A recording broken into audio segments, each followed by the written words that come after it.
রোদ ওঠায় হাওর পাড়ে কৃষকের স্বস্তি, ক্ষতিগ্রস্ত তালিকায় অনিয়ম হলে ব্যবস্থার হুঁশিয়ারি মন্ত্রীর।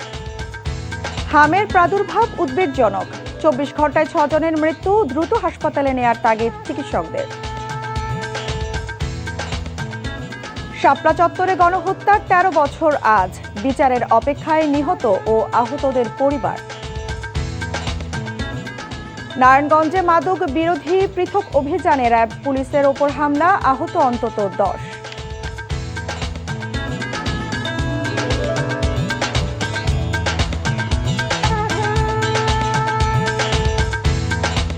আসসালামু আলাইকুম, তামান্না নাহিদ খান স্বাগত জানাচ্ছি এনটিভির দেশের খবরে। ক্রাউন সিমেন্ট শিরোনাম দেখছিলেন, এবার পুরো খবর। প্রায় 10-12 দিন পর আজ বৃষ্টি না হওয়ায় স্বস্তি ফিরেছে হাওর অঞ্চলের কৃষকদের। তবে আর্থিক ক্ষতির পরিমাণ নিয়ে উদ্বেগ কমছে না তাদের। পরিস্থিতি স্বাভাবিক হবে সেই প্রত্যাশায় আছেন অন্য সব জেলার হাওর অঞ্চলের কৃষকরাও। আহমেদ শরীফের ডেস্ক রিপোর্ট। কয়েকদিনের টানা ভারী বর্ষণের পর রোদের দেখা মেলায় মৌলভীবাজার, হবিগঞ্জ, সুনামগঞ্জের সব হাওর পাড়ের কৃষকদের মধ্যে কিছুটা স্বস্তি ফিরেছে। প্রায় 10-12 দিন পর এই প্রথম রোদের দেখা পাওয়ায় ধান ও খড় শুকাতে ব্যস্ততা বেড়েছে কিষাণীদের। মৌলভীবাজার সদর উপজেলার খৈশাউড়া গ্রামের কৃষক নুমান মিয়া এবছর 1 লাখ টাকা ঋণ নিয়ে 30 বিঘা জমিতে বোরো ধান আবাদ করেন। স্বপ্ন ছিল ধান বিক্রি করে সংসার চালাবেন এবং ঋণ পরিশোধ করবেন, কিন্তু সেই স্বপ্নে আধার নেমেছে টানা কয়েকদিনের বৃষ্টিতে। চিন্তা নাই, মাথা না আমি 30 বিঘা জায়গা করছিল, আমি এক গুঁড়ো খাচ্ছি না, এখন ফাতেও আমি খাচ্ছি না রে আপনি দেখো। নুমান মিয়ার মতো কাওয়াদিঘি হাওয়ারের জমির মিয়া, আহাদ মিয়া সহ অন্যান্য কৃষকের জমির বোরো ধান 1 সপ্তাহের বেশি সময় তলিয়ে থেকে পচে যাচ্ছে। হাওর পাড়ের মানুষের একমাত্র সম্বল ক্ষেতের ধান হারিয়ে অনেকেই দিশেহারা হয়ে পড়েছেন। তারপরও কৃষকরা বোরো ধান সংগ্রহে প্রাণপণ লড়াই চালিয়ে যাচ্ছেন। দিন দিন পানি বাড়ে, কোন অবস্থানে ও 15 দিনে অবস্থান গিয়া গালা লইছে না ধান এমনি হইলো তো আমরা ধান কাটতাম পারো না, পানির লাগি মেঘল লাগি।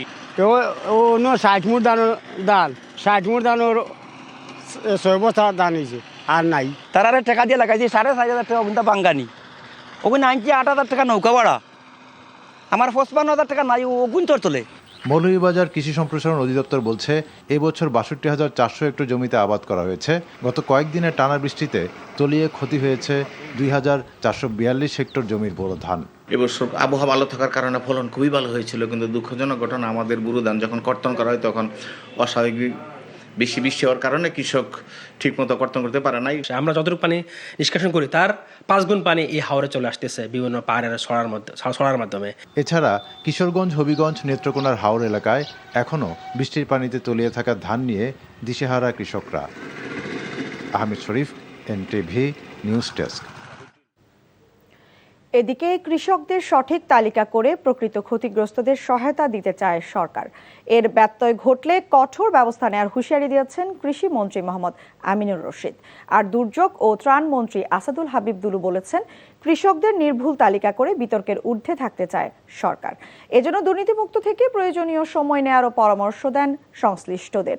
সরকার কৃষক ও কৃষিকে সর্বোচ্চ গুরুত্ব দিচ্ছে জানিয়ে অর্থ উপদেষ্টা রাশেদ আল মাহমুদ তিতুমির বলেন, হাওর অঞ্চলের সমস্যা সমাধানে স্বল্প ও দীর্ঘ মেয়াদী পরিকল্পনা হাতে নিবে সরকার। দুপুরে সুনামগঞ্জ সার্কিট হাউসে জেলায় অতিবৃষ্টিতে ক্ষতিগ্রস্ত কৃষকদের জন্য প্রধানমন্ত্রীর প্রতিশ্রুতির 3 মাস মেয়াদী মানবিক সহায়তা প্রদান কার্যক্রম নিয়ে আলোচনায় তারা এসব কথা বলেন। এবার অতিবৃষ্টিতে জলাবদ্ধতার কারণে ধর্মপাশা, তাহেরপুরের শালনা, দিরাই 4 উপজেলায় সবচেয়ে বেশি ক্ষতিগ্রস্ত হয় বোরো আবাদ। পরে হাওর এলাকা পরিদর্শন করেন 2 মন্ত্রী। সঠিক ক্ষতিগ্রস্ত ব্যক্তিকে খুঁজে বের করা, আমরা চাই যারা সঠিক ক্ষতিগ্রস্ত সে উপকৃত হোক, কোনো সুবিধাভোগী না। কৃষকের স্বার্থ এই সরকারকে সবার আগে দেখতে হবে, আর যদি না দেখে তাইলে আমি আপনাদের প্রতিনিধি হিসাবে সংসদে আছি।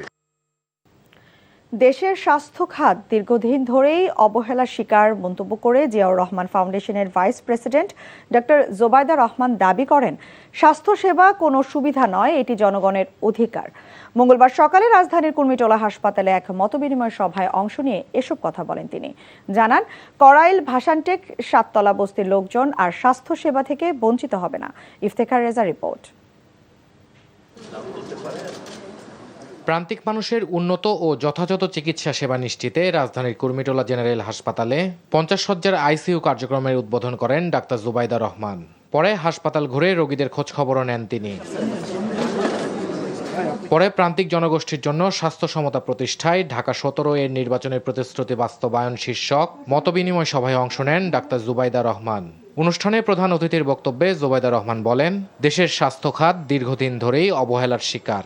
মানসম্মত সেবায় প্রবেশাধিকার প্রতিদিন লাখো মানুষের কাছে এক অসম লড়াই। স্বাস্থ্য ব্যয়ের 72% সরাসরি জনগণ বহন করে। আমাদের লক্ষ্য আর কোনোদিন করাইল, ভাসানটেক, সাততলার এলাকার জনগণ চিকিৎসা সেবা থেকে বঞ্চিত না হন। নবজাতক শিশু থেকে শুরু করে বয়োবৃদ্ধ পর্যন্ত সকলেই যেন সুচিকিৎসা পান। এ সময় স্বাস্থ্যমন্ত্রী এবং তথ্য ও সম্প্রচার মন্ত্রী বলেন, দায়বদ্ধতার রাজনীতির নতুন মেরুকরণ করতে চান প্রধানমন্ত্রী। সকলের জন্য সুস্বাস্থ্য নিশ্চিত করাই সরকারের জন্য চ্যালেঞ্জ বলে জানান তারা। সকলের জন্য সুস্বাস্থ্য, এটা আমাদের মাননীয় প্রধানমন্ত্রীর একটা চ্যালেঞ্জ। আমাদেরকে ইন্টিগ্রিটির সাথে, অনেস্টির সাথে জনগণের সেবা করতে হবে। অনেস্টি শুধু ফিনান্সিয়াল অনেস্টি না, আমাদের আচার আচরণে অনেস্টি থাকতে হবে। এবারে সরকার তার প্রতিটি পদক্ষেপের মধ্যে প্রমাণ করেছেন যে এই প্রতিটি মৌলিক বিষয়ে একটা ন্যূনতম গুণগত মৌলিক মান আমাদের সরকার অর্জন করতে চান। অনুষ্ঠানে বক্তারা বলেন, সরকারের প্রতিটি পদক্ষেপই প্রমাণ করে সব সেক্টরে গুণগত পরিবর্তন এবং মৌলিক সমতা আসবে। Iftekhar Reza, NTV news, Dhaka. দেশের আইন শৃঙ্খলা পরিস্থিতি ক্রমেই অবনতির দিকে যাচ্ছে বলে মন্তব্য করেছেন কুমিল্লা 4 আসনের সংসদ সদস্য হাসনাত আব্দুল্লাহ।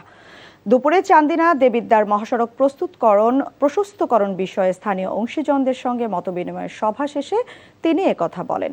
হাসনাত আব্দুল্লাহ বলেন, অন্তর্বর্তী সরকারের সময় যে পরিমাণ অপরাধ সংঘটিত হয়েছিল বর্তমানে তার সব সীমা অতিক্রম করেছে বলে মানুষের মধ্যে ধারণা তৈরি হয়েছে। স্বরাষ্ট্রমন্ত্রীকে উদ্দেশ্য করে বলেন, অপরাধ কমাতে ভবিষ্যতে কী উদ্যোগ গ্রহণ করা হবে তা জনগণের সামনে প্রকাশের দাবি জানান।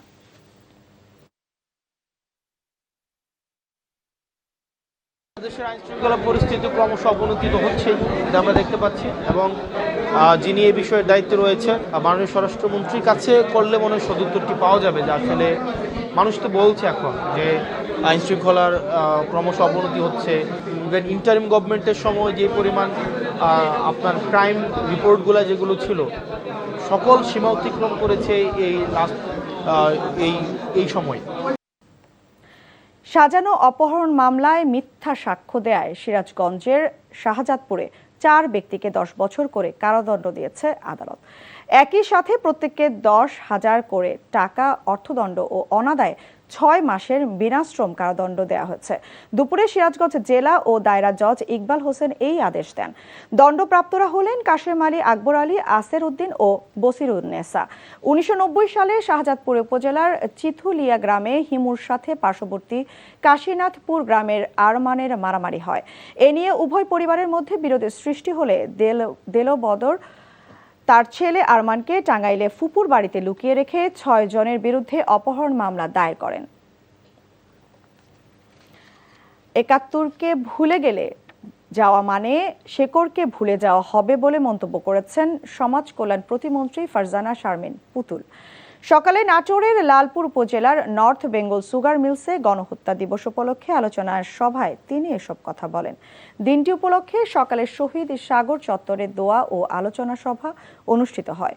1971 সালের 5 মে নর্থ বেঙ্গল সুগার মিলের তৎকালীন প্রশাসক লেফটেন্যান্ট আনারুল আজিম সহ 42 শ্রমিক কর্মচারীকে মিলের গেস্ট হাউস পুকুর ঘাটে নিয়ে ব্রাশ ফায়ার করে হত্যা করে পাক সেনারা। পরে দেশ স্বাধীন হওয়ার পর পুকুরটির নামকরণ করা হয় শহীদ সাগর। অনুষ্ঠানে মিলের এমডি, মিলের কর্মকর্তা কর্মচারী ও বিএনপির স্থানীয় নেতৃবৃন্দরা উপস্থিত ছিলেন। ফরিদপুরের নগরকান্দা উপজেলায় গুজব ছড়িয়ে পিটিয়ে হত্যা করা ট্রাক চালকের শিশু সন্তানের পাশে দাঁড়িয়েছেন প্রধানমন্ত্রী তারেক রহমান। সকালে উপজেলার সাতৈর গ্রামে ট্রাক চালকের বাড়িতে গিয়ে শিশুটির দাদা দাদিকে এ কথা জানিয়েছেন উপজেলা নির্বাহী কর্মকর্তা এস.এম. রকিবুল হাসান। গত 1 মে রাতে হান্নানের ট্রাক পথচারীকে ধাক্কা দিয়েছে এমন অভিযোগ সামাজিক যোগাযোগ মাধ্যমে ছড়িয়ে পড়ে। এক পর্যায়ে স্থানীয়রা রাস্তা অবরোধ করে ট্রাক থামিয়ে চালক হান্নান শেখকে মারধর করে। গুরুতর আহত অবস্থায় তাকে ফরিদপুর মেডিকেল কলেজ হাসপাতালে নেওয়া হলে চিকিৎসক মৃত ঘোষণা করেন।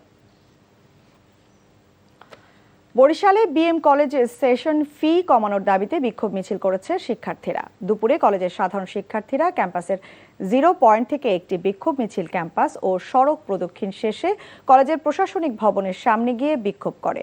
এ সময় শিক্ষার্থীরা জানান, প্রতি বছর অতিরিক্ত সেশন চার্জ এবং অযৌক্তিক খাত দেখিয়ে কলেজ কর্তৃপক্ষ টাকা নিচ্ছে শিক্ষার্থীদের কাছ থেকে, কিন্তু তার কোনো সেবা কলেজের শিক্ষার্থীরা পাচ্ছেন না। তাই দাবি মানা না হলে আগামীতে আরও কঠোর আন্দোলনের হুঁশিয়ারি দেন। তবে শিক্ষার্থীদের দাবির বিষয়ে কলেজ অধ্যক্ষ জানান, শিক্ষার্থীদের কিছু দাবি স্বল্প সময়ের, আবার কিছু দীর্ঘ সময়ের। এসব বিষয়ে পদক্ষেপ নেওয়া হবে বলে জানান। এই ছিল দেশের খবরে। এই খবরের ভিডিও সহ আপডেট জানতে ভিজিট করুন এনটিভি অনলাইন www.ntvbd.com। এছাড়াও এনটিভি জনপ্রিয় সব অনুষ্ঠান ও খবরের আপডেট জানতে ভিজিট করুন আমাদের ইউটিউব ও ভেরিফাইড ফেসবুক পেজ। 6টায় ইভিনিং নিউজ দেখার আমন্ত্রণ রইল। ধন্যবাদ সবাইকে।